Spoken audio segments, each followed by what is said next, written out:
by this apparent non-weather event that we're having.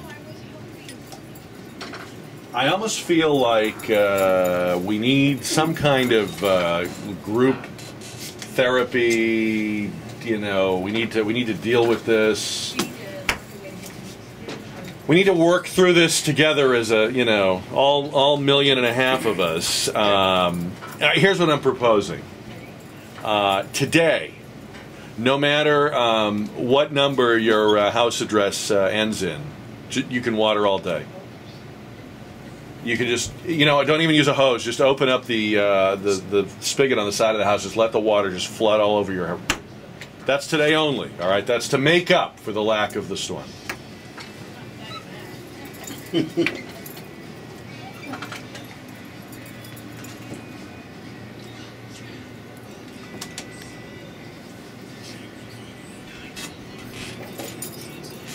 All right, it is 10:10 on News Talk 550 KTSA. Our gang of four fought their way through the inclement weather to get here and be with us today. We're so glad they made it through the puddles and the low water crossings to be here. And of course, what a day to be on Gang of Four. There is so much going on as we head on into the weekend. Let's meet the gang. Joining us from the Pancake House, the keeper of the pancakes at Magnolia Pancake Haus, Robert Fleming. Welcome, a second time this week on the show. Yeah, really, we're kind of making a thing out of this. I'll tell you what, people loved. I've had people actually contact me and say they want to hear the podcast of your comments on illegal immigration, employment, and all that. Wow, I'm humbled. So, yeah. How are you doing? Doing great, man. How are you? Your health good? Health is great. Feel like $1 million.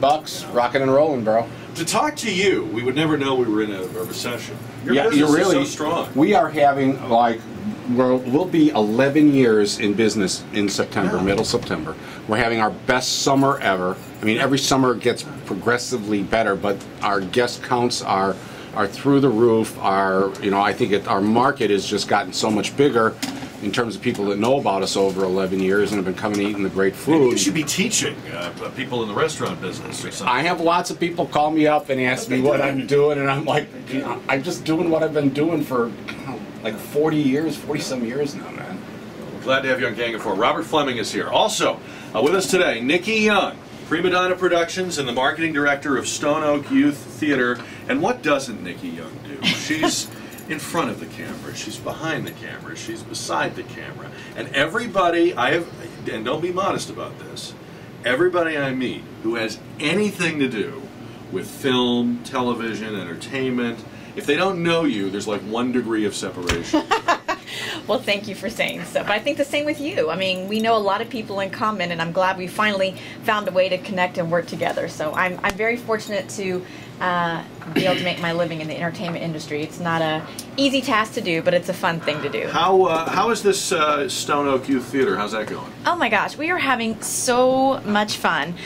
We just started the Stone Oak Family Theater, and now we also have the Stone Oak Dance Company. So we are literally growing by leaps and bounds. Our youngest student is 3 and our oldest is 18. Wow. We have about 500 students and divide up into about 900 classes, and so we have fun. And I'm actually going to be on stage, so we have an adult troupe started too as well. Future little Nikki Young's running around out there in Stone Oak. All right, you'll tell us more about it as we go along here, right? Thank All right, you. Nikki Young Thanks for having me. Yeah, Dr. Masarrat Ali, who we first really came to like and enjoy his company during his run for the Texas House last year, and he is also, in addition to being a doctor, the president of his own company, Alpha Diagnostic International. And I kind of remember how you described it to me. Is it medical products, Dr. Ali? Or? Yeah, it's a biotech company. We make diagnostic kits for various vaccines, prostate cancer, liver cancer, diabetes, that kind of stuff. Do you have a kit that will determine what's wrong with our political leadership? Can we draw some urine or some blood from these people and find out what's gotten into them? Well, not yet. I don't think you need a kit. It's already out there. Yeah. You're assuming they have. I guess that's right. I'm assuming when they have ours. When your belly is like this, nobody has to tell you that you need a test to determine if you are obese. Yeah, there you go. Or pregnant. All right. I read an interesting quote. I don't know if you agree with me or not. I think that I think we can see how this movie is going to end, right? I mean, you're at the point in the movie where you might as well stay for the end, but it's not as if you're in any suspense about how it will end. They will raise the debt ceiling. Does everybody agree? Yes. Yeah. Yes. And when they do, we will be told that it's we've averted disaster, we've saved the planet, as Nancy Pelosi said last night. But how we get there is going to be very interesting. Congressman Xavier Becerra from California, who's one of the leaders of the Democratic caucus, says that because Republicans have failed, quote, they give you the license to do whatever it takes. So in other words, it sounds to me like we could raise the debt ceiling without a vote of Congress. It sounds to me like they may just decide to do it by executive order, by decree. I mean, it's going to happen one way or the other, right? Yeah, very possibly may. I mean, there's those on the other side that says if the president were to do that, that's an impeachable offense. I think that's obviously something for constitutional scholars, which the president is not one of, by the way, to decide.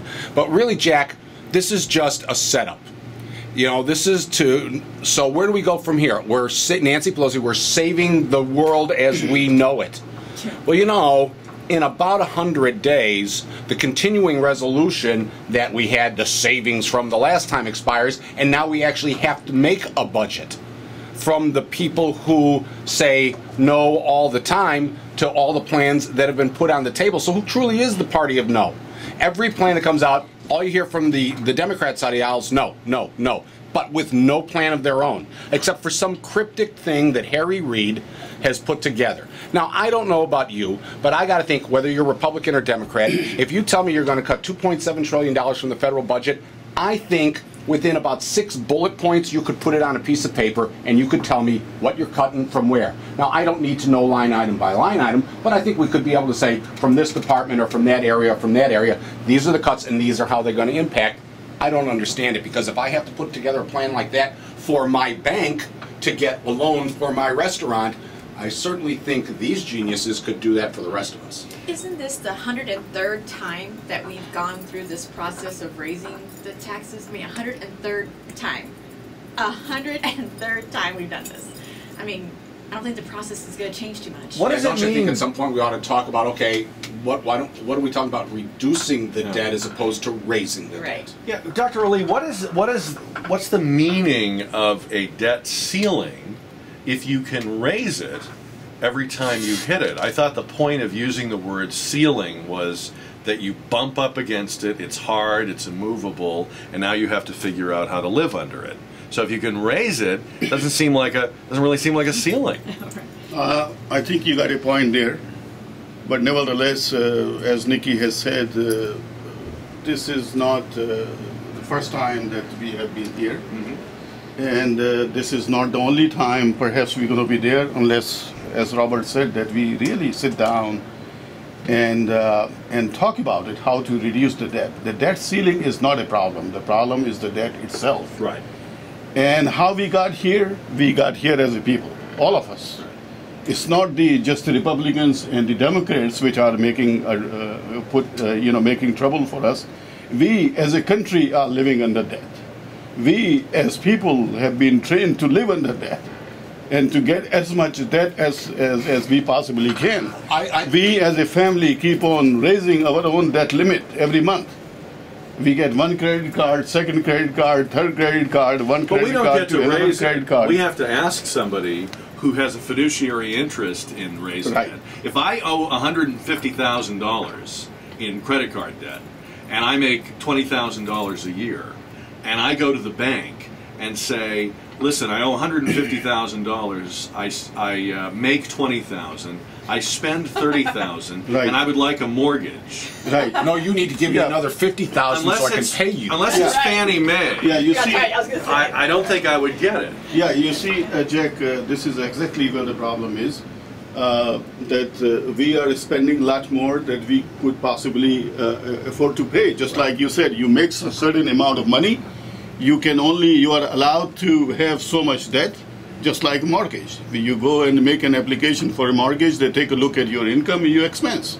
And based upon that, they determine how much risk that you as a person will Right. carry on that loan. Right. So this is what is happening, what we call the debt crisis. Right. That if we don't raise the debt ceiling, the first thing that will happen is that our rating will go down, because now we could potentially default. Our rating ought to go down Right, because they ought to we're go at down. terrible credit risk. We're in very terrible credit. You know, and the Doc, you are so right. You've hit the point right on the head. What people don't want to realize, they want to say, oh, it's the Republicans, or oh, it's the Democrats. No, no, folks, it's all of us. All of us. Because we have bought into this canard that we can have it all, that we can Right. do it all, and that we can pay for it all. Oh, that's You a know, good word. and it's total BS, because we're all so self-absorbed and selfish that way, that we want the government to do all the nice things, and we don't want to pay for any of it. Right.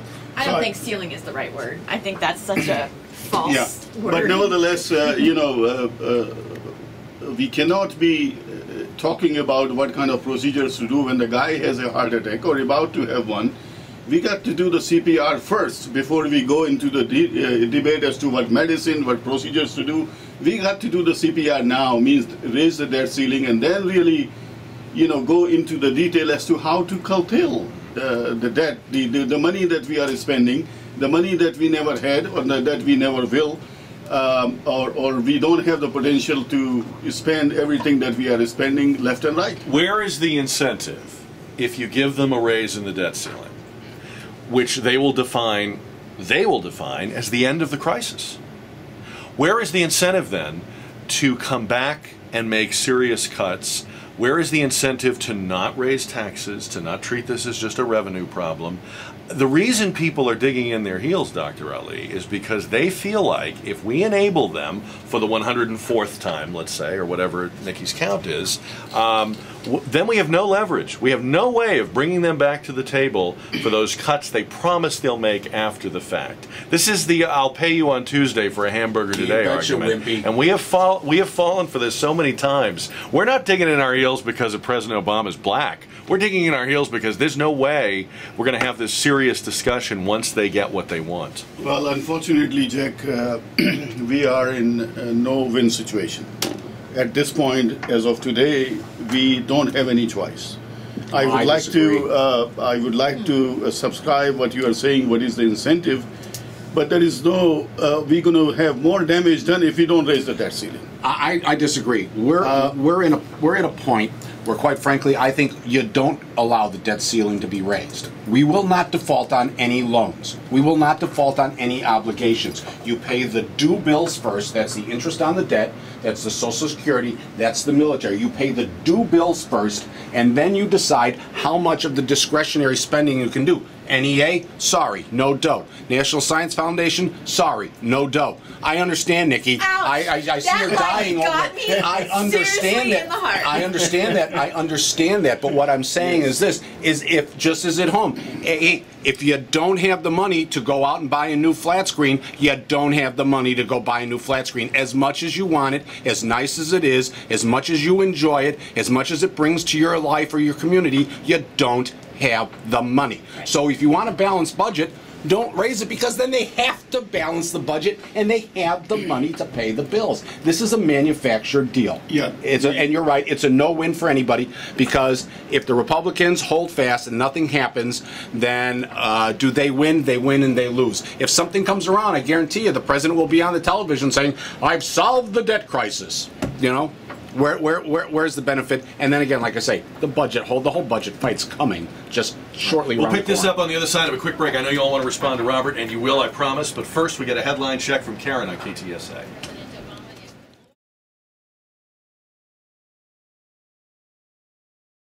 Nikki Young, Robert Fleming. You can hang with the gang at 599-5555. There is now word of a possible new Republican bill that would be more centered around the passage of a balanced budget amendment. That's always been part of this negotiation. Let's talk about that for a minute.